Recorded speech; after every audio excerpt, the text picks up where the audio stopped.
আজকের প্রধান অতিথি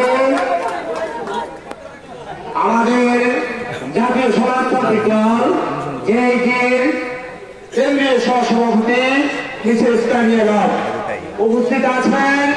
জাতীয় সমাজতান্ত্রিক দল জেএইটির লক্ষ্মীপুর জেলার ছিলেন এক আমলে নেতৃত্ব দিয়ে এখন ঢাকা শহরে আমাদের নেত্রী তানিয়ার সাথে রাজনীতির সাথে অনেক ভূমিকা রেখেছেন বেলায়েত হোসেন বেলাল ভাই, যুগ্ম সাধারণ সম্পাদক কেন্দ্রীয় কমিটি। সম্মানিত উপস্থিত আমার জাতীয় যুব পরিষদের অনেক ইউনিয়নের নেতা কর্মী ভাইয়েরা, আপনাদেরকে আমি বক্তব্য দিতে পারলাম না, কারণ সময় সংকীর্ণতা।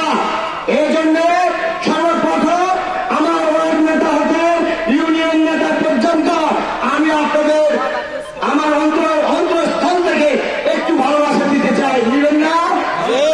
নিবেন? তাই আমি বলতে চাচ্ছি, এই জাতীয় সমাজতান্ত্রিক দল জেএইটির 1972 সালে 31 অক্টোবর জাতীয় সমাজতান্ত্রিক দল জেএইটি গঠন করেছিল। এরপর আজকে যে প্রতিষ্ঠাবার্ষিকী 40 বছর আমাদের জাতীয় যুব পরিষদের শুভ শুভ শুভদিন, শুভ শুভ শুভদিন, 40 বছর পূর্তি উপলক্ষে আজকে আমরা রামগতিতে একটি বড় সুনাম করেছি। এজন্য আমি আবারও আমাদের ইউনিয়ন লিডার ওয়ার্ড নেতাদেরকে যারা অনেক পরিশ্রম করেছেন, শরীফের মতো ছেলে হারমোনি সহ এখানে নিয়ে এসেছেন, কারণ আমার যুব পরিষদ এই নেতাগুলো কখনো তাকে দেওয়া লাগে না। এই নেতারা সর্বসময় আমার নেতা জনতার জন্য আসনের জন্য পাগল, তার জন্য পাগল, আমার নেত্রী তানিয়ার জন্য পাগল। কারণ এই প্রোগ্রামে প্রত্যেকটা লোকে কষ্ট করেছে। তারপরেও আমি বলতে চাচ্ছি, প্রিয় আমার ব্যক্তিবৃন্দরা, আমাদের তারুণ্যের অহংকার তারেক রহমান বলেন উনি একজন জাতীয় নেতা, ওনাকে অসম্মান করা নয়, উনি একজন সম্মানিত লোক। উনি বলেছিলেন যে আপনাকে দেখে যেন লোক ফিরিয়ে না যায়। আমরা রামগতিতে এমন কিছু লোক দেখেছি যে ছাড়াই তারেক রহমানকে বিশ্বাস করে না, ফখরুল ইসলাম আলিমের বিশ্বাস করে না, আমির খসরু মাহমুদ সাহেবকে বিশ্বাস করে না। আমি বলতে চাচ্ছি যে ওনারা একজন জাতীয় লিডার, লোকাল নেতৃত্ব। আমরা যেমন আমাদের সংগঠনকে বিশ্বাস করি, আমাদের সংগঠনকে ওনারা কোন দিকে যাচ্ছে তাদেরকে আমরা ফলো করি, চারটার থেকে ফলো করি, কারণ সেই আদর্শ আমাদেরকে দিয়েছে আমার মাথায় নেত্রী। প্রিয় সমাজের ভাই বোনেরা, অনেকে উন্নত কথা বলতে পারবে, আমি একটু বলতে চাই যুব পরিষদের নেতৃবৃন্দ, এই দেশ অনেকে বলে যে 90 সাল থেকে নাকি আসমাত্র বীজ করে, আর আসমাত্র 1988 সালে উনি বিরোধী দলের নেতা ছিলেন। তো আমার কথা হচ্ছে 7,000 একটু মুখস্থ করেন প্রিয় ভাইয়েরা, সাংবাদিক বিন্দু, 7,776টি পোল কালপাট ব্রিজ, বড় বড় সেতু কে করেছে? আসমাত্র 766টা টাকা রাস্তা, পাকা রাস্তা, যত রাস্তা আছে প্রত্যেকটি রাস্তা উনি করেছে।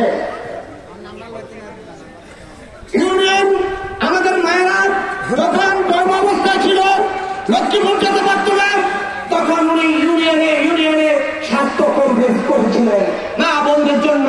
এটা কি উন্নয়ন নয়? অসমাপ্ত সাহেব রামগতিতে বলক দিয়েছেন, সেই বলক অবস্থায় এখন রামগতি আছে। অসমাপ্ত মদিনার বলক দিয়েছেন, সেই মদিনার এখনো বলক আছে। অসমাপ্ত একটি পরিষ্কার করেছেন, কি ওনার জন্য করেছেন নাকি আপনাদের জন্য করেছেন? তাহলে ওই পরিষ্কারের কাছে মাছ রাখার জন্য, মাছ রাখার জন্য যে আমার রামগতির মানুষের জন্য রাখতে পারে, সেই উন্নয়ন করেছে।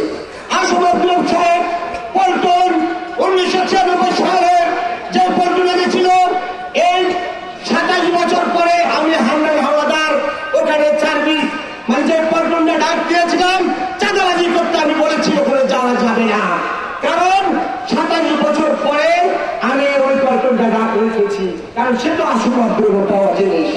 ভোট করতে পারি না আমরা, ভোট করেন আপনারা, সবকিছু নিয়ে যান আপনারা, এরপরে বলেন উন্নয়ন করবেন। প্রিয় সরকারি ভাই বন্ধুরা, ৬৬টা স্কুল কলেজ অসমাপ্ত করেছেন, এমপি মুক্ত কি করেছেন, এমপি মুক্ত করেছেন।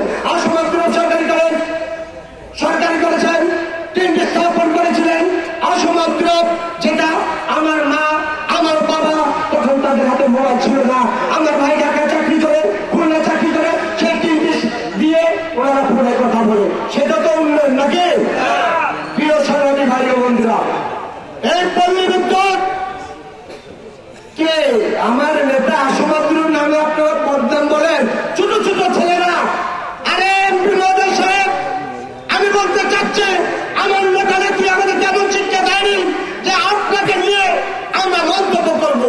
আমরা উন্নয়নের মন্তব্যের কথা বলতে পারি, কিন্তু কোন লিডার পার্সনের বিরুদ্ধে আমরা কথা বলতে রাজি না।